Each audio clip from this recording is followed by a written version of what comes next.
Hey y'all, today we are going to talk about transformations, and we are going to talk about the different types of transformations and do an intro notes before we begin all of our units on transformations. So first of all, go ahead and grab some paper and pens or pencils and let's get started. So transformations. Transformations is the process of moving shapes around and manipulating those shapes. There are 4 types of transformations that we're going to talk about in 8th grade.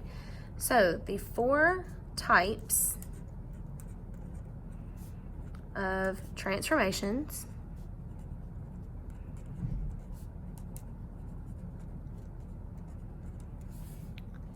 4 types of transformations. So the first one that we are going to talk about is we are going to talk about a translation.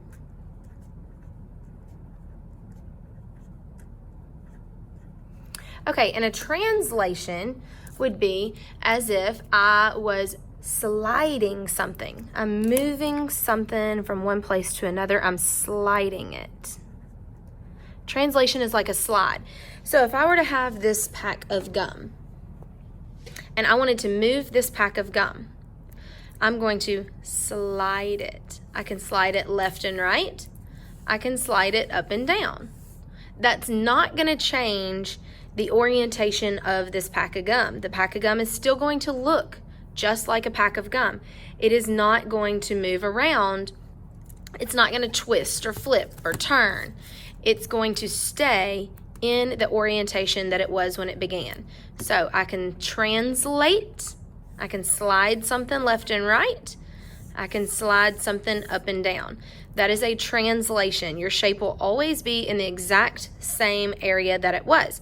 So looking at this pack of gum, if I were to put labels on this pack of gum and label my corners A, B, C, and D, you're going to notice that as I translate this pack of gum and I slide it around, my A, B, C, and D stay in the same position. So if I translate something to the right and then down, my A, B, C, and D stay the same. Now, the second type of transformation that we're going to talk about is a reflection.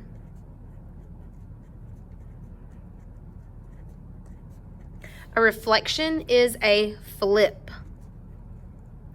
You're actually going to flip your shape. So, this pack of gum, if I take this pack of gum and I want to reflect it, you can reflect things over axis or you can reflect things over particular lines. So let's go ahead and draw out a little mini graph. We've got our x-axis and we have our y-axis. Okay, if I were to flip this pack of gum over an x-axis, it's going to have to flip up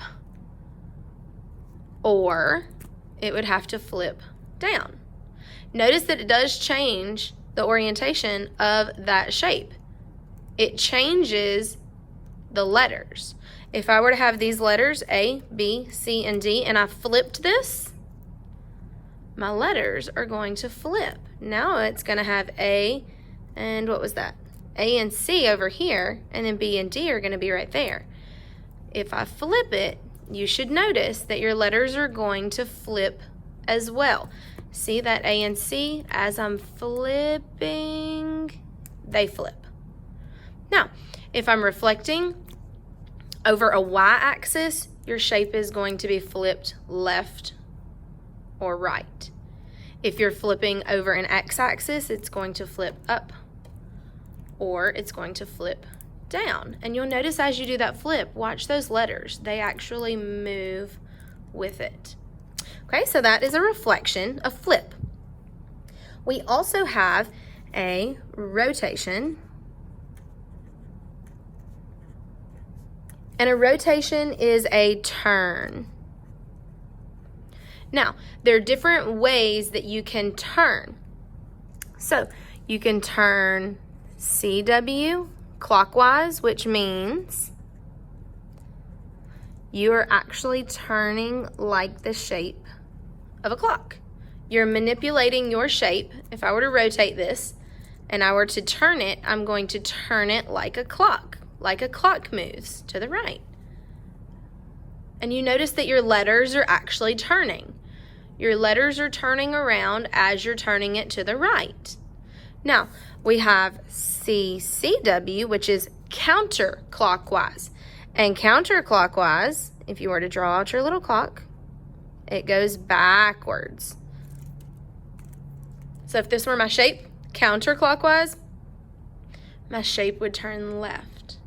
Notice that my letters are turning also. Okay? Now, there's something else about a rotation. A rotation has different types of turns. You have a 90-degree turn. You have a 180-degree turn. You have a 270-degree turn. And obviously a 360 gets you all the way back around to where you were. So a 90-degree rotation. If you're going clockwise, a 90-degree rotation is one turn.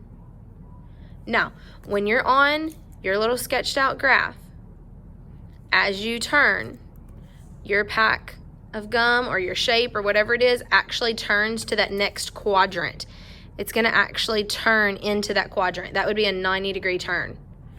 A 180 turn, if you're starting here, would go 2 away.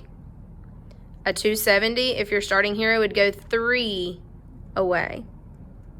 Do you know why the numbers are 90, 180, and 270? Your graph is in 90 degrees. These are 90-degree markers here. And if I'm at this particular position, one turn to get into the second part of my graph is 90 degrees. 2 turns would be 180, so that's 90 plus 90. 3 turns, 90 times 3 makes 270. So that's an easy way that you know where that spot is supposed to be, how many turns away it's supposed to go. Always multiply it by 90. 90 times 1 stays in the same. 90 times 1, it would go 1 spot over. 90 times 2, it would go 2 spots over, which is 180. 90 times 3, 3 different quadrants over, 270. So it's going to move to those different quadrants, and it's going to actually turn as it moves. So notice those letters on this pack of gum. They're actually turning as they move. And if it turned 4 times, it went back to its original. So a 90-degree clockwise, my letters just turned. 180, my letters turned. 270, my letters turned. And the same for counterclockwise.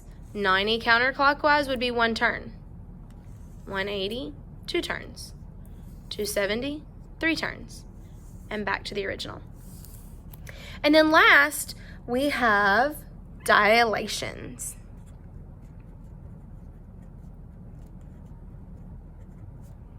Now, dilations is when something gets big or small. Your shape is going to be manipulated. Now, it is not going to be the same. When you dilate something, kind of like when you go to the eye doctor and they dilate your eyes, they get bigger or smaller. Your pupils do when they shine the light in it. Your item is not going to be the same anymore. It's actually going to change. So if you were to dilate your shape, let me see if I can open up another pack of gum for this illustration.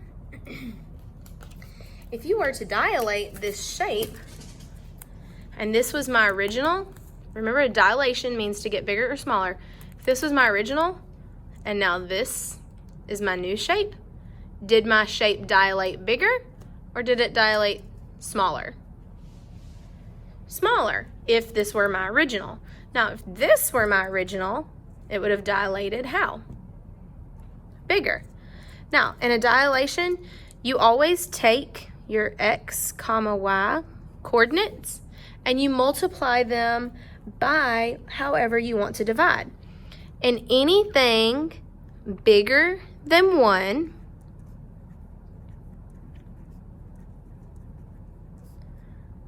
than 1 equals a bigger dilation. And anything less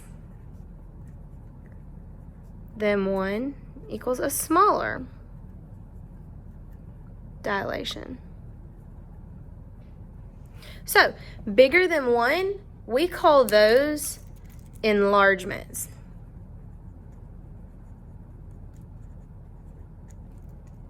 Less than 1, we call those reductions. Because it reduced, it got smaller. An enlargement, so if it were going from this one to this one, that's an enlargement, it got bigger. If it were going from this back to this, that's less than 1. That is a reduction. Okay, so the 4 types of transformations. We have a translation, which is sliding something left, right, up, down. You are not picking that shape up. It is only sliding. A reflection is a flip. You can either flip left, right. That would be over the y-axis. And flipping up or flipping down would result over the x-axis. A rotation is a turn. You've got clockwise turns. Or you have counterclockwise turns. And then you have dilations, making something get bigger or smaller. Reductions or enlargements, either way. Hope this helps y'all. Have a great day. Bye.